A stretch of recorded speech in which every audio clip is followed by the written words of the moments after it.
Hi everyone, and welcome back to my channel True Crime and Trials, where I discuss true crime and trials. My name's Lindsay, and I know I've been gone for 2.5 weeks, but I've just had so much going on. I needed a break, so I've got a bit of catching up to do with the Durst trial, so I'm just going to try my best to do it as quickly as possible.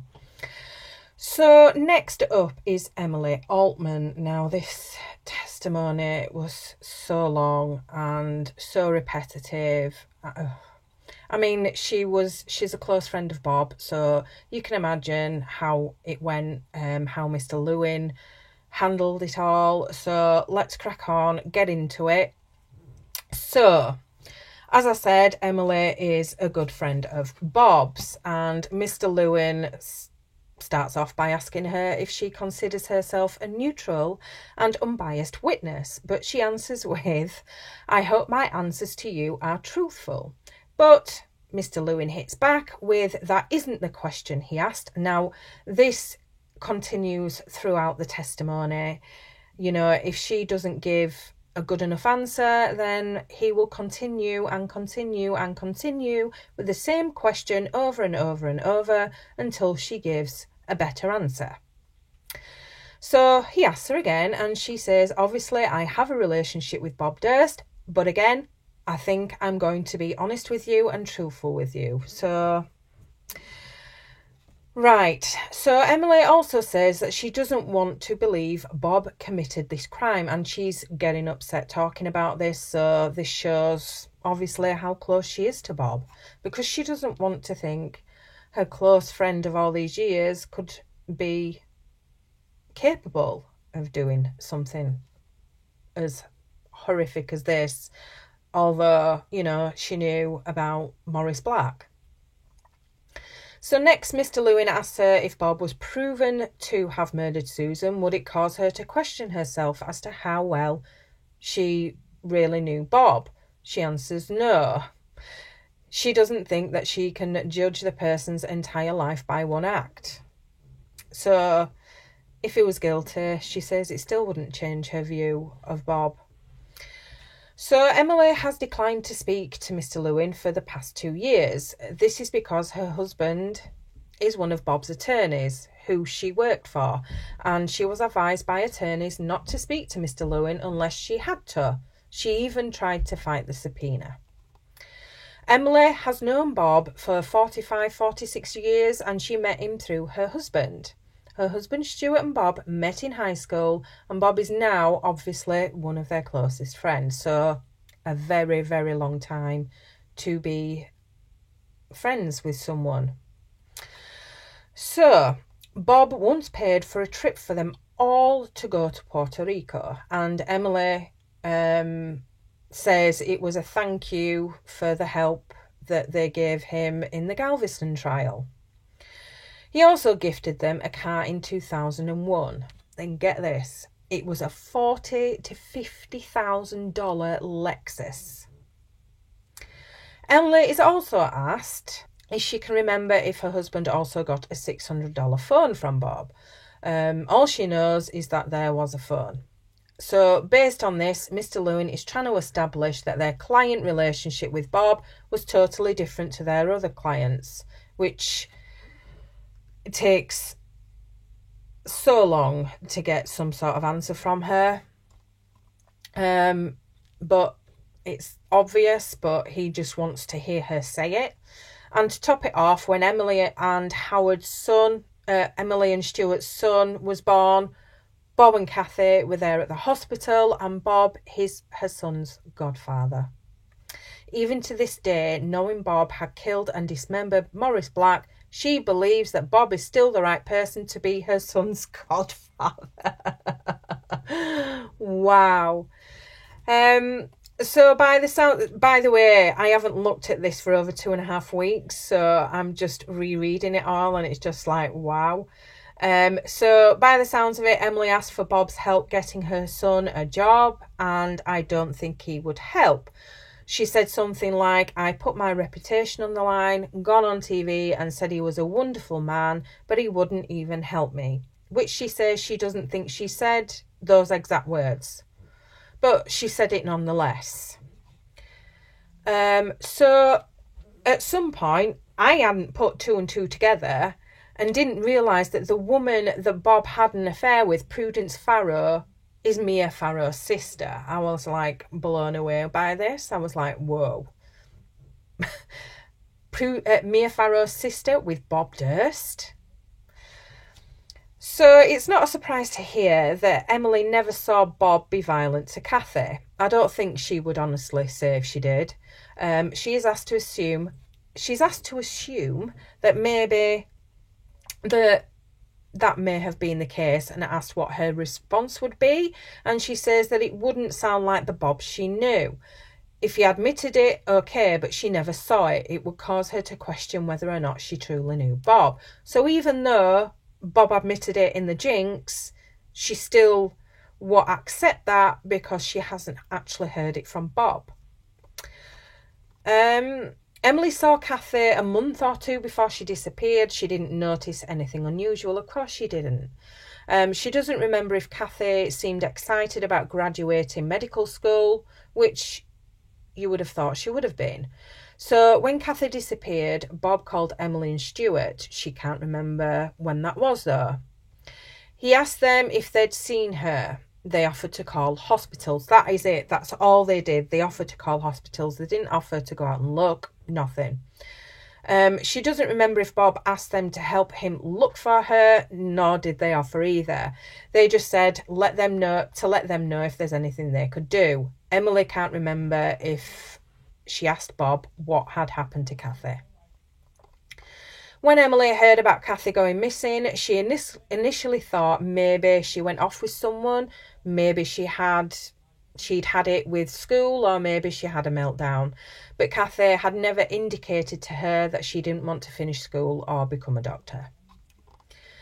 So Emily knew of some of the marital problems that Bob and Kathy were having, but didn't know that Bob had physically assaulted Kathy during that time. She believes that Bob wouldn't have physically assaulted Kathy. That's not the Bob she knows. I mean, honestly, when speaking about Bob, it's kind of like she's love struck.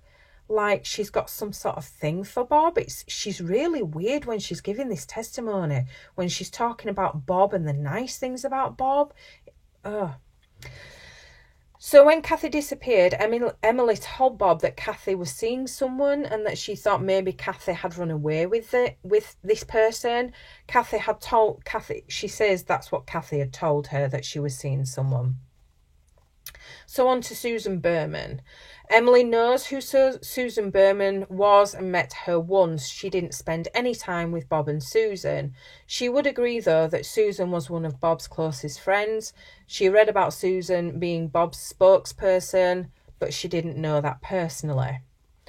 She knows who Douglas Durst is and has met him once or twice, and is aware of the relationship between Bob and Douglas. Bob had told her that they didn't get along well, and it was clear to her that Bob hated Douglas. And when Bob was passed over as head of the family business and Douglas was made head of that business, Bob was hurt.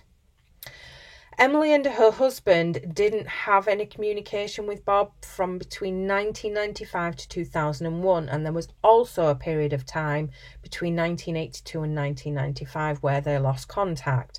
They probably talked maybe once every 6 months. So when Bob found out about the reinvestigation into Kathy's disappearance, Emily says that Bob was upset, but this did seem a little strange to her because, as Mr. Lewin said, you would think he would be happy that they might finally get some answers. But Mr. Lewin brings up that Emily spoke to Dateline and told them that Bob's response to the investigation was that he seemed worried. So either way, he wasn't happy about it, and you'd think that would have set off some sort of alarm bells, but I think Emily just had some sort of kind of like love tinted glasses on. Honestly, that's the vibe she's giving, that she's just besotted with him, so she just cannot see any wrong. Now she adds that Bob was really worried that Jeanine Pirro was trying to make a reputation off his back, and worried what she was going to do to him, and Bob left New York, which he didn't tell Emily or Stuart, and they didn't know where he'd gone. In an interview Emily had done, she referred to Bob as the most kind-hearted person she had ever met. That is not quite her opinion today, because she doesn't really understand why he went to Galveston or why he's done some of the stuff he's done when she first knew him. She thinks cutting up a body is pretty awful. Pretty awful. It's just downright horrific. Emily read about Susan's murder in the New York Times and didn't think Bob had anything to do with it. She thought it was maybe linked to the book Susan had written about her dad and the mob.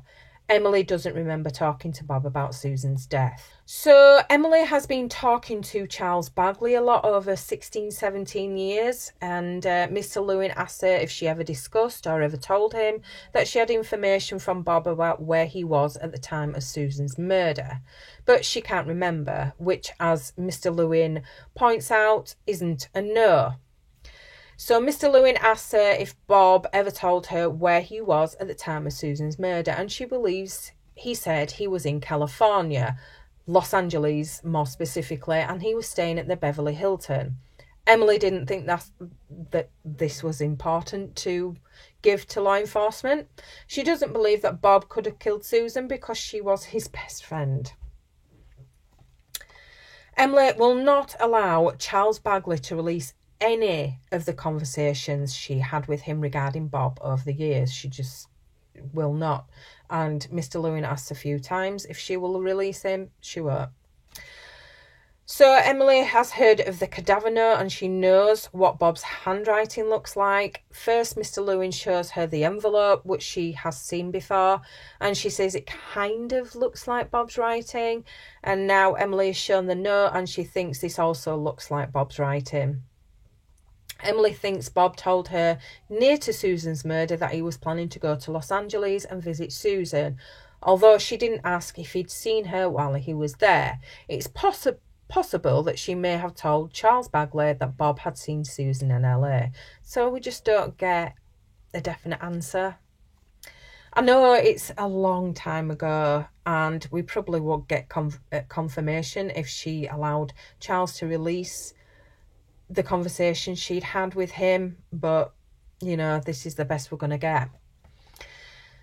Emily has also discussed Bob being in LA at the time of Susan's murder with Jarecki and Smerling, the producers of The Jinx. She says it was Jarecki she told.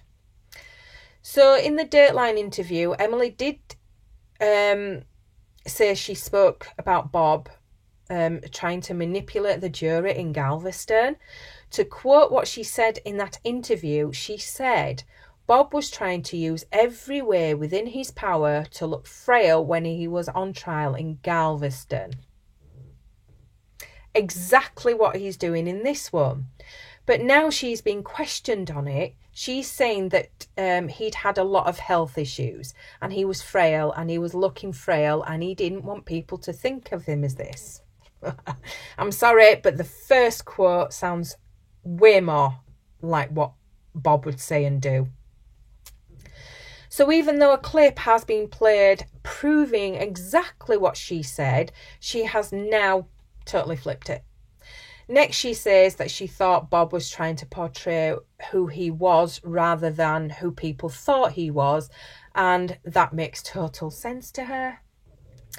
Emily did attend the trial in Galveston, not every day, but sometimes, and after Bob was acquitted, she told the New York Times, thank God there was no evidence Bob did anything wrong. He dismembered someone when he didn't need to. I mean, So on to the movie All Good Things, which I watched over the time I wasn't making videos and watching the trial, and it's a really good film, to be honest. Emily saw it years ago and spoke to Bob about it. He told her he was upset about the part where he killed his dog Igor, which isn't true. So Mr. Lewin asked Emily, isn't it true that Bob was not upset that the movie suggested he killed 3 people, but was angry that it depicted he killed his dog? Which, if Emily would have disagreed with that, I would have been utterly shocked, but thankfully she does agree with that. She also agrees that the Bob she knows wouldn't ever kill a dog, which she agrees she can say that much more comfortably than saying the Bob she knows would never kill a human being. Emily never asked him if it bothered him that the movie depicted him as a serial killer. Depicted he killed 3 people. Depicted he killed his dog. Not bothered about the murder of his wife, his best friend, and his neighbour. More bothered about killing the dog. But Emily didn't. Whatever. So it was Bob that encouraged Emily to speak to Jarecki. Bob actually told her cooperate with them in every way and give them whatever they want. He also encouraged her to go on film, but she wouldn't do it because she didn't like Jarecki. She also was concerned that she might say something that would get Bob in trouble. So Emily is asked if she ever told Jarecki that Bob had told her that Kathy died accidentally, but she doesn't remember. So, cross-examination, right. Degarin goes in by asking her if she feels like she's being bullied, which of course she feels like she does. She wasn't. I don't believe she was bullied at all. Mr. Lewin didn't treat her any differently to any of the witnesses that have been questioned, and obviously he's going to make it hard for her because she wouldn't answer the questions properly. She was going round about the question, you know, she wasn't giving yes or no. So she wasn't bullied at all. Degarin asked her if it's entirely possible that she got conversations with Bob and Stuart mixed up. And of course she agrees that it's possible. Now, Mr. Degarin asked with regards to Bob being in LA, could it have been possible that she may have mixed up who she heard it from? Could she have heard that from Stuart and not Bob? Emily says that she honestly can't tell Degarin whether she heard it from Stuart and Bob, and this is because during this testimony it's done over 2 days, and on the morning of her second testimony she speaks to her husband about where Bob was when Susan was murdered, and he tells her she got it totally wrong, so she changed her answers. Emily thinks Janine Pirro wasn't trying to find Kathy and thought that Janine was trying to build her career on Bob. Of course she did. She says that Janine Pirro was a media hound and thinks that if she could have, she would have tried to run for president. She latched on to Kathy's disappearance, and that could have been a springboard for her. Emily also thinks that Janine was more concerned with her own image than she was anything else. I don't know Janine Pirro, but in my eyes, it was a good thing that this was reinvestigated. It should have been, because it wasn't, let's face it, it wasn't investigated properly in the first place. It was an utter disgrace. Emily feels like she's been harassed and bullied, and at one hearing the press were there when she'd been told they wouldn't be, and she thinks that it was either Mr. Lewin or someone in his office that leaked it. So there we go. An interesting testimony. Went the way I expected it to, because, you know, the minute I found out she was a very close friend of Bob's, I knew exactly how it was going to go. So there we go. I'll be back with more in the next video. So until then, bye for now.